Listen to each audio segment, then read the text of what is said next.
It's not about me, but it's about you, Lord Jesus. I'm back for another YouTube video. I had concluded my When I Caught My Husband and I Almost Went to Prison series, so I want to talk about something different on tonight. Why I decided to stay. I will first off say that was the most challenging, hard, emotionally draining, mental battling situation I've ever encountered in my entire life.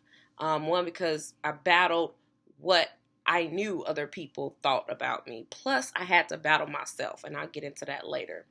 But I will start with October 2013. I was pregnant with my baby number 3, Maya. And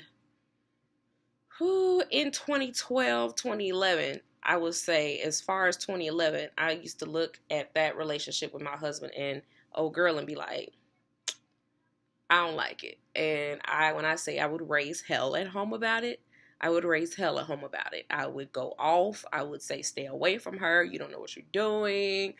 I know you got feelings for her. I know she has feelings for you. Stop lying to me. Like, I would go ballistic at home. But because I wanted to believe the best, I just kind of let it ride. His hours at work started getting later and later and later. And one night I remember in like September 2013, he came home extremely late. And when I say I was on bed rest, number one, with Maya, I almost died twice with her. I got up from the couch and I just went ballistic because I was like, it is 11 o'clock. You do not work that late. You are not fooling me. I know you and her are up to something and it's going to come out. And so, oh no, baby, ain't nothing going on. Maybe it's just your hormones. I'm sorry for coming in late. I love you. And I just felt like it wasn't connecting. What he was saying, his heart to my heart, it wasn't connecting. And so, I went to the Lord about it. My best friend Crystal used to say, don't just take, your husband's experiences or take his behaviors, go to his upper management, the Holy Spirit. And so I decided to go to the upper management and I prayed.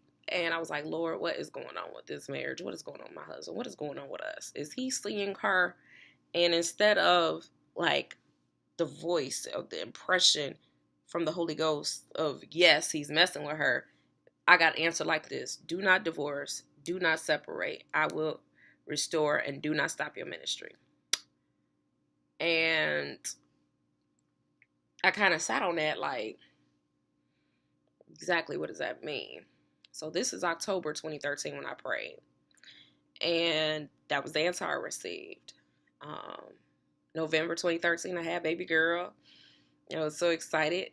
She wound up being the tiniest baby I've ever had. She was 17 and a half inches long and she was full term.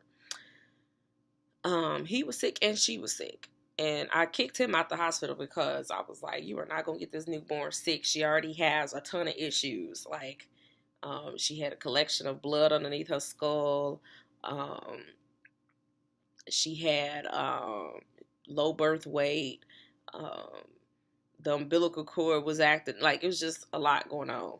So I sent him home. She came in, but she was sick too. So I kind of was looking like,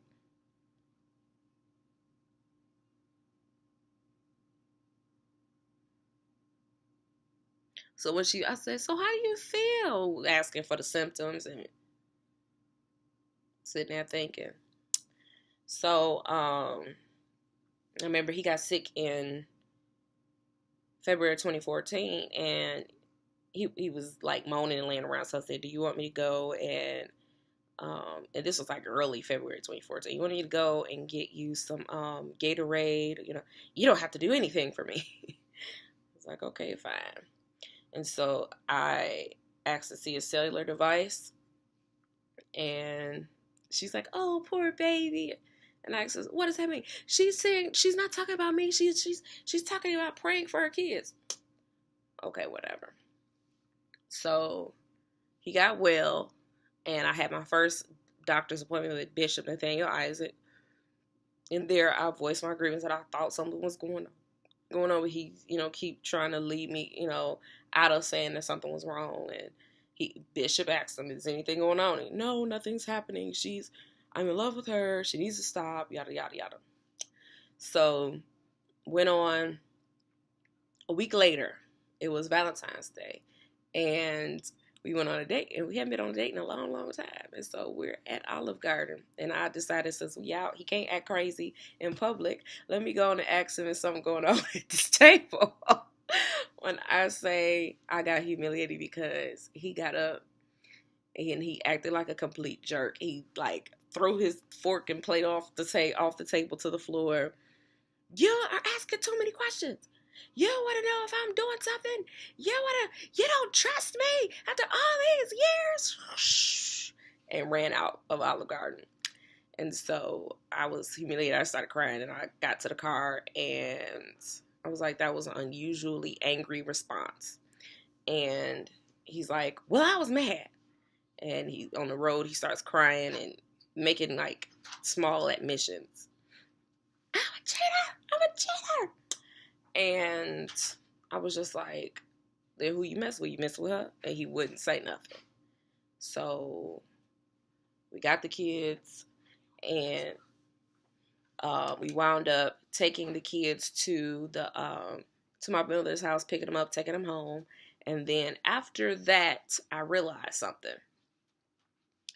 He's still seething mad, which is unlike the Hubs at all costs. So I text our overseer apostle. I said, I think something going on. I need your help. He won't address me about it, but I'm sure he'll address you. And so I got a text message back. He said, I will pray that it comes out. So we get on to March 2014. And I was like, I know something's happening. I can't put my finger on it. And the Lord said again, do not divorce, do not separate, do not stop your ministry. I will restore. That was the most of the addressing of the whole issue. So I went forward. April, everything came out. April 24th, 2014, it was D-Day. And I was distraught because I've never known Hub's password on his cell phone. But this morning I saw his cell phone sitting down, and the numbers popped into my head. And so I plugged them in, and the phone unlocked, and I saw text messages. Plenty of them. Nasty them. And I went off, naturally. And he tried to lie out of it. I sent a text message and snapshot it to overseers, accountability folk, all that. Like, look at this. And the overseer finally gets in touch. And he tells overseer, who husband is actually at the time on the phone with old girl, trying to create a story to throw everybody off when the overseer called. And so he said, I know you on the other line with her, cut it off and click over. So he clicked over and told that, this what was going on for 2 years, 2.5 years. I think he initially told him 2011, but as everything went forward, he said it started in February 2012. And so we went from there. He sat down. He was very cold and callous. And I found out later that he was callous because he was humiliated. I thought he was just being a jerk. So I was kind of upset. I was like, I cried and I said, well, I don't know. I don't think this is the end for me. Now, if you decide, that's on you. And so he was kind of like, I ain't said I wanted to be married no more. Okay. Go file the paperwork. I'll contest. And so 2 days later, he was like, I don't think that I should get a divorce from you. I feel like we might need to separate, but we need to work on ourselves. We need to work on what we have, we need to do the work. And so I was laying there like, why would you do this? He was like, because I wanted to, like that. I went to my room after that. I prayed and said, God, no, absolutely not. He calls me back down to the den where he was sleeping at the time. And he was like, well, you have the advantage. You're the wife and she's the hoe. Figure it out. I went upstairs like, okay, whatever. I immediately start to pray for his soul and the other woman's soul, or girl soul. And so time progressed. Am I supposed to get a divorce, God? What am I supposed to do? Now, I will say I was still in love with my husband, even though I had been dogged out, for years. When I thought that it was the love that I had for him overshadowing common sense, I went and I sought out other people, other ministers, other accountability folk, other prophets, and prophets that don't know me, don't know what's going on, don't know our situation, and they would say, God said, that is your husband. He'll restore. Like I told y'all, I went to the back of a church, the same church. I went to another prophet and got the same word. I was at another church for a youth event. At this time, it's getting heavy because for me, you sending me through in public, dog. Bro, you sending me through in public. I'm humiliated. People are automatically going to say, why is she still with him? She's a fool. She's the bigger fool. Me, myself, it hit my pride in places I never thought it was going to hit it, because it was like, I'm better than this. I think very highly of myself. I take care of myself. I'm educated. Why do I need this? And going places and the fear that when you run into people that know your situation, and you automatically feel choked by it. You feel ashamed. You feel hurt by it. You feel like, here we go again. I'm out here strung up for all to see, and I'm bare and naked, and everyone knows my business, and I can't defend it. And so I wound up having to deal with all of those emotions. I had to trust God, because that emotion took a long time. That shame took a long time to get rid of, because I absolutely hated being places and folks knew. I absolutely hated conversing with family members, and I know that they know. I absolutely hated going to see my mother and father's face, and they know that I'm in pain, but I'm trying to be strong so that they can't tell just how much pain I was in. It was hard. It was hard trying to keep an environment safe, secure, loving for my kids while I was going through hell. We never separated. We never divorced. We would put the kids to bed, and if we had a hard discussion or if we had to argue and fight, the kids were in the bed, dead sleep. Like, I would lift up their hands and make sure before I go picking, the kid hand is dropped. They're asleep. They're all the way gone. They're not going to feel this. They're not going to hear this. But it was hard. And so it was the most challenging thing. When you're dealing with marriage restoration, especially from adultery, don't think it's going to be easy.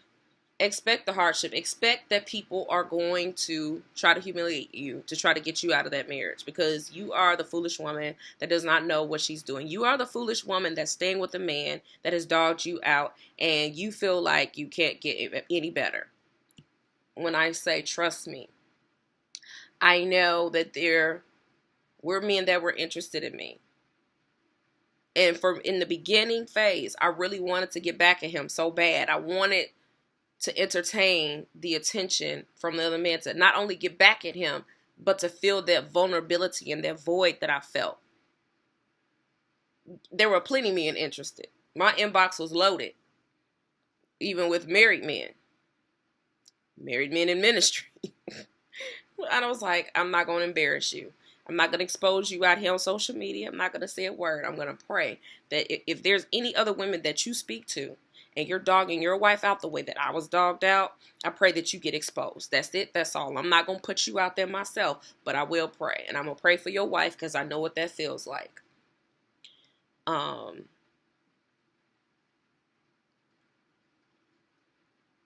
vulnerability and the thought that someone is willing to marry me and take my kids and adopt them and I ain't got to deal with this anymore was tempting.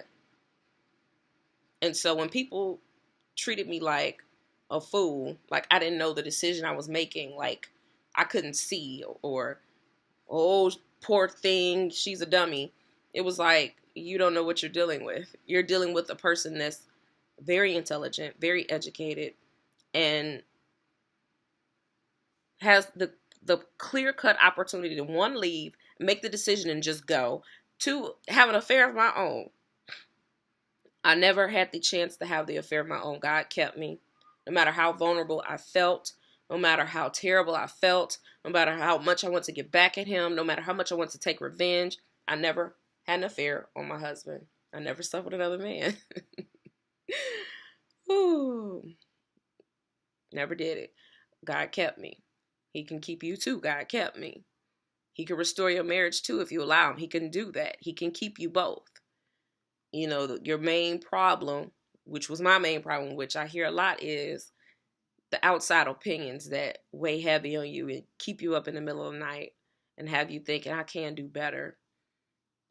I'm pretty, I'm beautiful, I'm intelligent, I'm witty, I'm inclined to make good money. I have the best things going for me. I can definitely raise my kids on my own and get someone else. But if I'm not called to that and I'm called to stay right here, then this is the path I have to choose. And so I chose the path less trodden, very hard. They say divorce is hard. I wouldn't know because I've never experienced it. But I would say restoration is hard.